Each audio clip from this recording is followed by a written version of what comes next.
Today I'm going to speak to you about what can art really do for us. So, I wanted to be a poet. I wrote a lot of poems, countless poems, since I was very young. And poets wrote many, many things in their poems. There's one very popular theme they write about is saying goodbye. 渭城朝雨浥轻尘，客舍青青柳色新。劝君更尽一杯酒，西出阳关无故人。This is a poem written by Wang Wei in Tang Dynasty. It's about attachment to an old friend.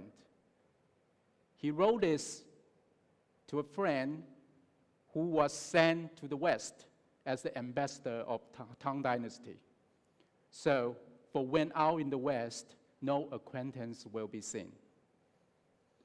And this is my take on saying goodbye.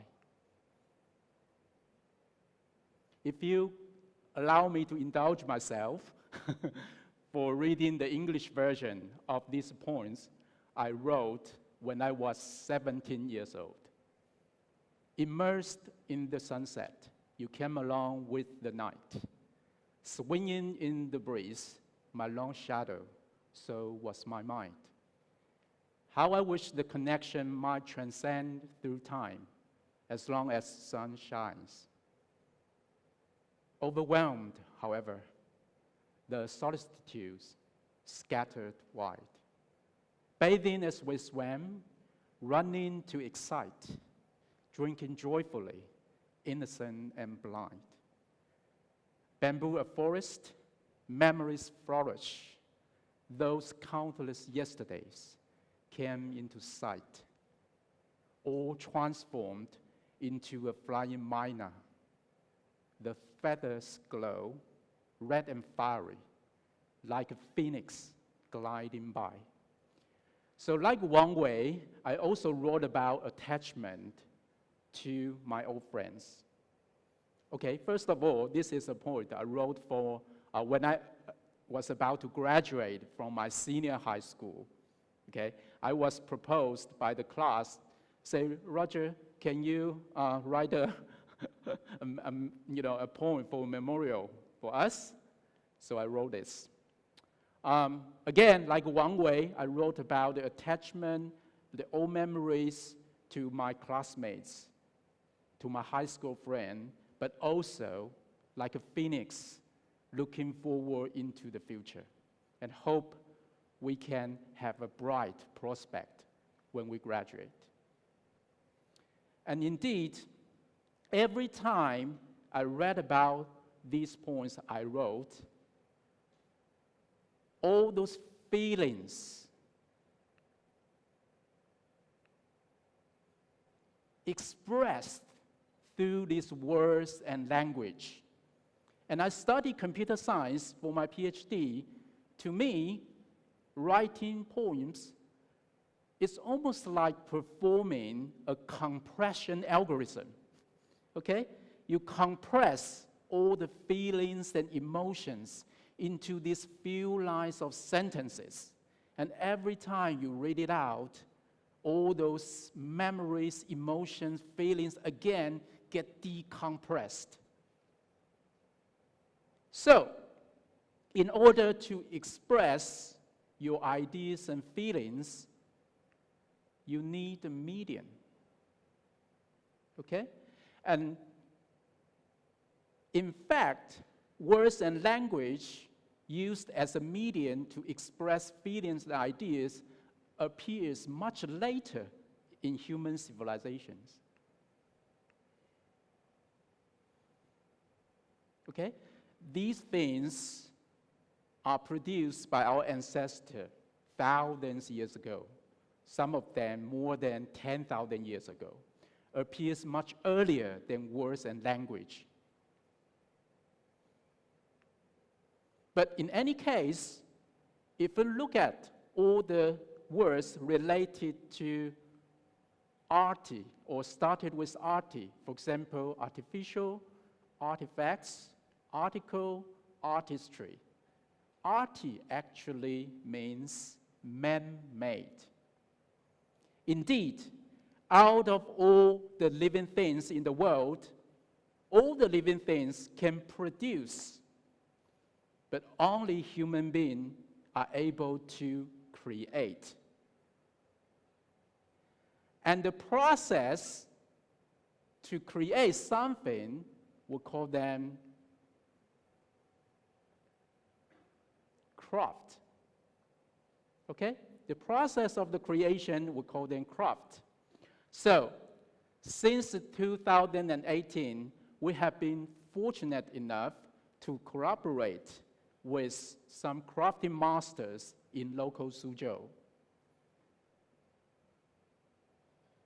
We have Cai Xiaming for Kesi, we have Shen Boping for Penjing, and Qiu Qinnian for the color pigments used for Chinese paintings, and we have Shen Chun for fan craft.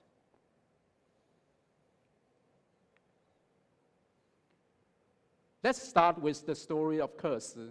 So we visited Master Cai's workshop, and we studied how this silk thread, they co-weave together.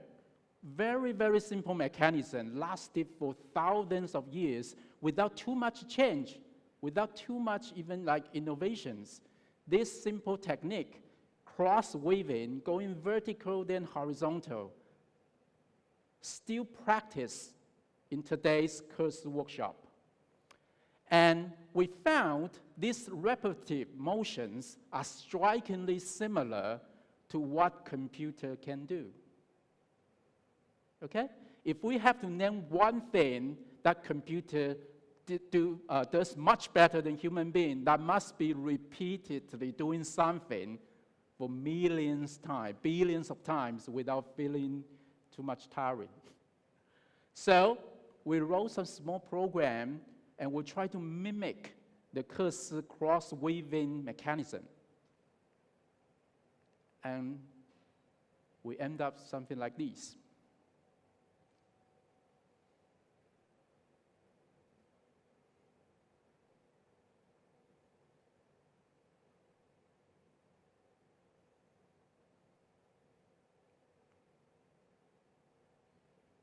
Okay, so computer draw all these small line segments, again, to simulate how craftsmen practice Kesi on the traditional machine. But we have to add a little bit randomness. In computer terms, we call them noisy. There are many noise algorithms you can add to a regular program and to make something appears more natural and realistic. So, at the end, we almost like create a Kesi filter. So, you can simply take any photo into this small program and it will produce a Kesi look and feel of that photo. That's our first attempt of trying to combine modern technology, or I call it modern craft. Okay, I call it modern craft to traditional craft. Then Penjing got us curious, as well as the color pigments for Chinese paintings. I don't know whether you guys have seen this old gentleman, Mr. Qiu Qinnian, because Mr. Qiu appeared on National Treasure, 国家宝藏, in the first episode. Actually, the Color Pigment Museum was just right at Gusu Qu. If you're interested, you can Baidu it and go and look for it. And we visited his workshop, and that was Mr. Qiu demonstrating how he made these yellow pigments, okay, which is extremely toxic. Extremely toxic. Okay? So we'll combine the idea of Penjing, which we learn a lot, again, from Master Shen Boping, and also Mr. Qiu. And we used an algorithm in computer science terms called fractals. Okay? Fractals actually means you grow yourself with the components exactly look like yourself. So you continue repeating yourself as a shape. That's the basic idea of fractal algorithm. So we use fractal algorithm to write a program that grow these digital miniscapes. And we use the colors used in traditional Chinese paintings. Okay? So when people approach this digital creative work, you can tell them about the stories. It looks very modern, but it's full of traditional Chinese connotation. Now, we can produce this digital miniscape at your fingertip.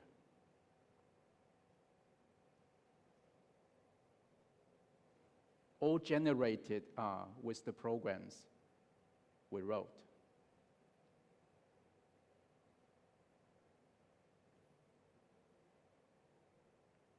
Okay, and last but not the least, this fan got a lot of people's attentions.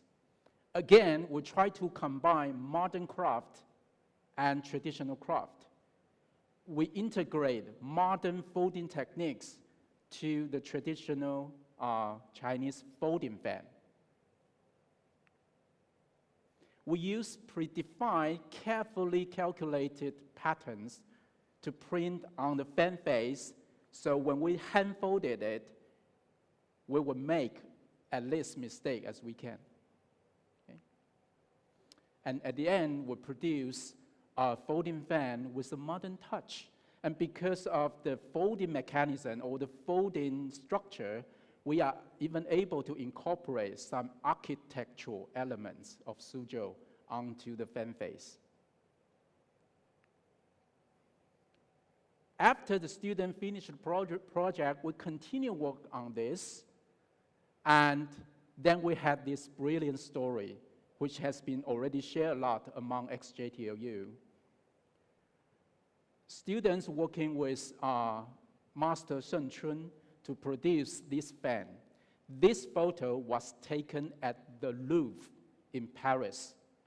This fan, made by our students' bare hands, flew 1,000 miles over from Suzhou to Paris and get exhibited at the Louvre, Louvre Gong.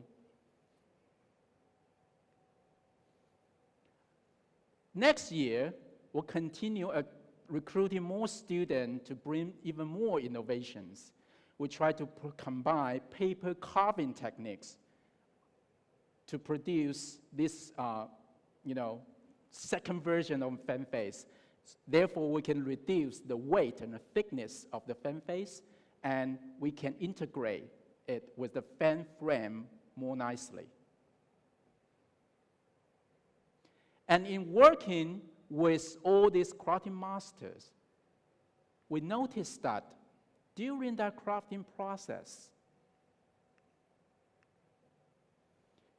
we are actually striving for perfections. Okay? And that's the basic attitude and the spirit of being artists. You're striving for perfect. And for this handcrafted product, it's perfect in two ways. One is, whenever you finish the product demonstrates the perfectionist throughout years of practices. All those kung fu, okay, got embedded in this handcrafted product. It is perfect in another way, that it is a unique creative artwork, because people appreciate handcrafted work because every piece of the work is unique. You cannot produce exactly the same creative work out of human hands. And people appreciate this human touch in handcrafted products. So, expressive, creative, and perfect. That kind of reminds me, there's another state, another mind state we are on when we do these three things a lot. That is when we fall in love with someone. When we fall in love with someone, we have so much to say, we have so much to tell the other person how much we miss them. We're getting super creative. We try to entertain and please the other person we fell in love with. And we also want to present the perfect version of ourselves in front of them. But on the other hand, we also want them to appreciate who we are, not because we are perfect by any objective measure, because we are unique. We are irreplaceable. So, what can art do? I found what art does to us is actually very similar to what love does to us. It comforts the heart. So next time, if any students or any person asks me, I will answer them. 艺术抚慰人心. Now, some of you may have been convinced by me that, maybe I could also try and attempt doing some artwork. But what if I have absolutely no, artistic talent at all? What should I do then? But let me tell this. I believe you are already an artist. Each one of us was born as an artist of life. And it's easy. All you have to do is live it. Live it to its fullness. It will be expressive, don't we say, full of life, when we see a very lively and energetic scenery. It's going to be creative. You are going to have your own life experience and stories. And if I have to name one thing, there's nobody would be more talented than you, that is being you. So it will be a unique walk of life. Therefore, it will be perfect. Thank you.